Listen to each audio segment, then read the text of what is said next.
नमस्कार दोस्तों, वंदे मातरम। काफ़ी दिनों बाद आप सभी के समक्ष उपस्थित, समय की व्यस्तता को देखते हुए और उन्हीं में से आप लोगों के जो शुभचिंतक, उनकी मांग को मद्देनज़र रखते हुए ये वीडियो आप सभी के लिए।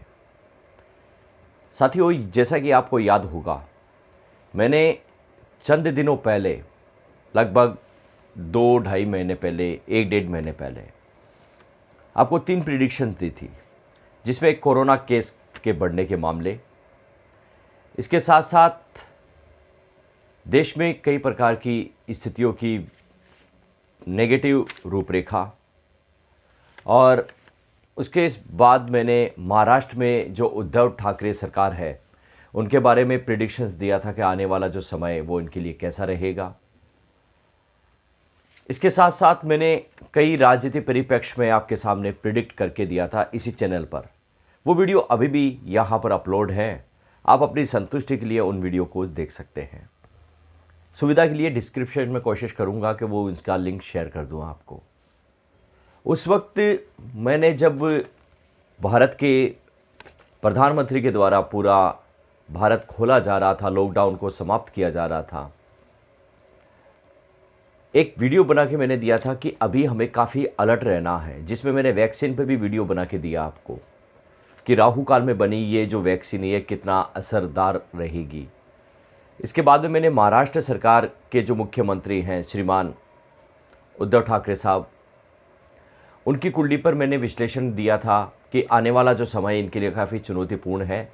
कई प्रकार के इन्हीं के पार्टी के लोग या इन्हीं से जो मतभेद रखने वाले लोग हैं, वो इनकी सत्ता पर कोई ना कोई प्रश्न चिन्ह लगाने की कोशिश करेंगे और इनको इनके राजनीतिक जीवन में काफ़ी चुनौतियों का सामना करना पड़ेगा, चाहे वो कोविड को लेकर हो, जैसे महाराष्ट्र में केस बढ़ रहे हैं, और चाहे वो आज जब हम वीडियो बनाने जा रहे हैं सचिन वाजे की जन्म कुंडली का जो अध्ययन करेंगे, उन जैसे अधिकारियों को लेकर हो।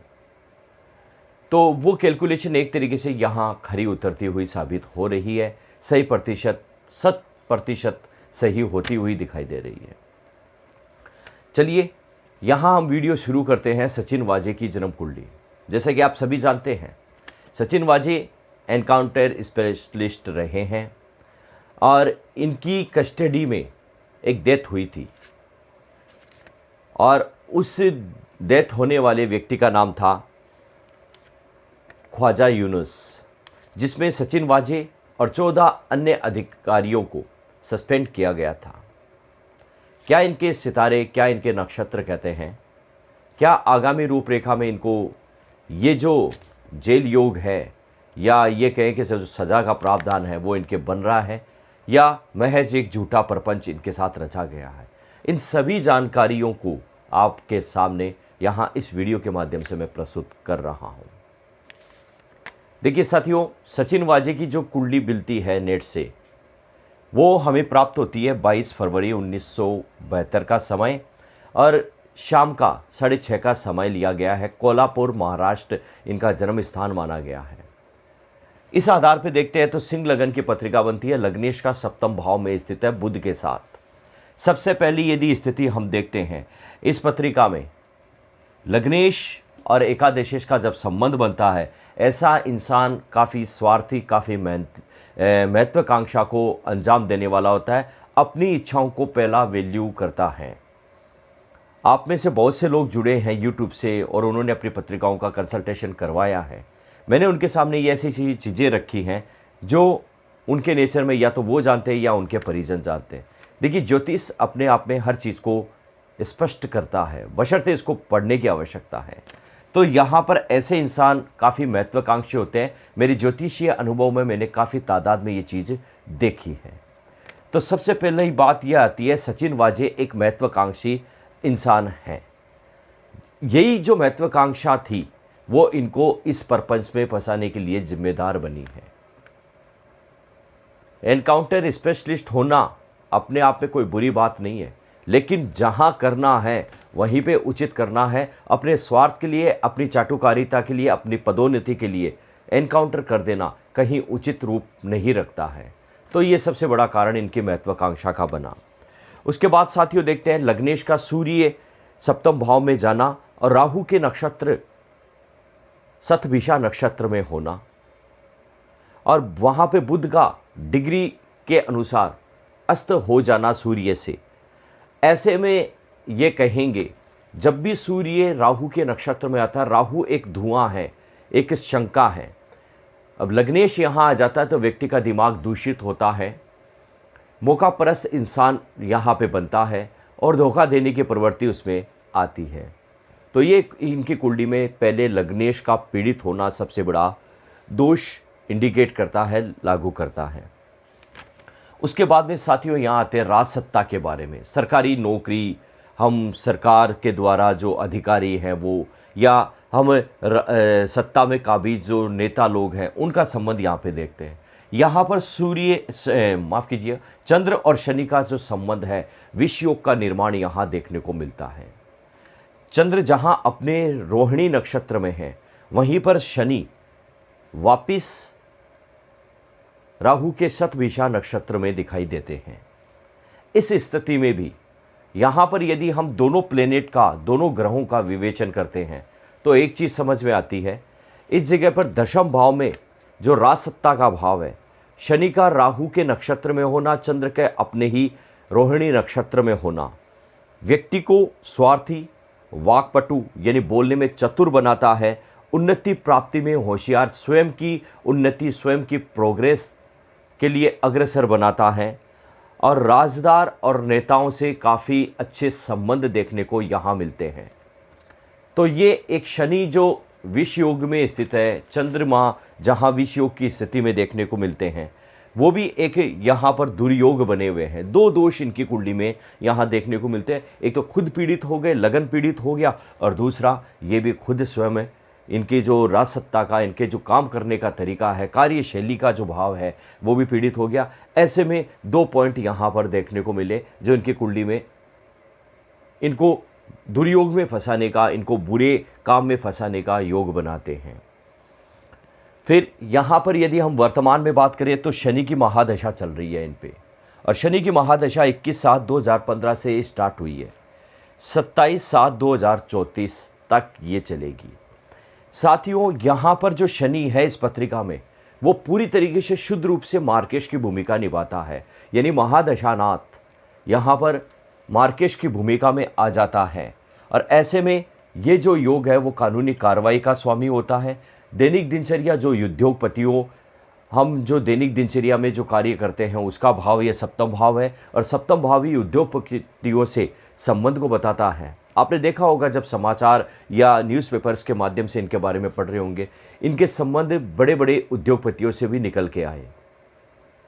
आगे भी बहुत से इनके राज यहाँ निकलने हैं, और यही कानूनी कार्रवाई का स्वामी, उद्योगपतियों से जो संबंध है, दैनिक दिनचर्या में जो उन्होंने क्रियाकलाप किए थे, डेली एक्टिविटी की थी, उसका स्वामी यहाँ पर राजसत्ता में बैठना, इनके कार्य करने के तरीके में बैठना और नेताओं से इनके संबंध हैं उस भाव में बैठना कुछ अच्छे पॉइंट नहीं बता रहा है। ऐसे में यहाँ पर शनि जो महादशानाथ है और कोर्ट कचहरी जैसे मामले का स्वामी होकर दशम घर में बैठा हुआ है, तो कैलकुलेशन एक ये निकलती है, आने वाला समय इनके लिए उचित नहीं है। इनको कहीं ना कहीं कारावास जैसी स्थितियों से अपना भोग भोगना ही पड़ेगा। इन्होंने जो विगत दिनों में अपनी महत्वाकांक्षा को अंजाम देने के लिए जो गलत कार्रवाई, गलत कार्य किए थे, उनके रूप में भी इनको सजा रूप देखना ही पड़ेगा। सजा के या दंड के प्रावधान से इनको गुजरना ही पड़ेगा। इसके साथ यहाँ पर केतु की जो अंतर्दशा शुरू होगी वो 3/4/2021 से लेकर 12/5/2022 तक रहेगी। और केतु इस पत्रिका में देखा जाए 12वें घर में है, और 12वें घर में बैठकर वो यहाँ पर कहीं न कहीं बंधन योग का निर्माण करता है, क्योंकि वो सप्तम दृष्टि से इस छठे घर को और शनि केतु को अपने सप्तम दृष्टि से बंधन योग, ये जेल का योग, ये कानूनी कार्रवाई का योग, यानी ये आने वाला समय वो इनके लिए बिल्कुल नेगेटिव रूप लेके आ रहा है। आप देखिएगा साथियों, जैसे मैंने अन्य कैलकुलेशन दी थी और वो आप सभी ने वीडियो पर देखा और आपने 100% सही होता हुआ पाया, वो बातें भी यहाँ पर खरी उतरेंगी। इनको निश्चित रूप से कहीं न कहीं अपने द्वारा किए गए कारनामे हैं, उनका अंजाम भोगना ही पड़ेगा।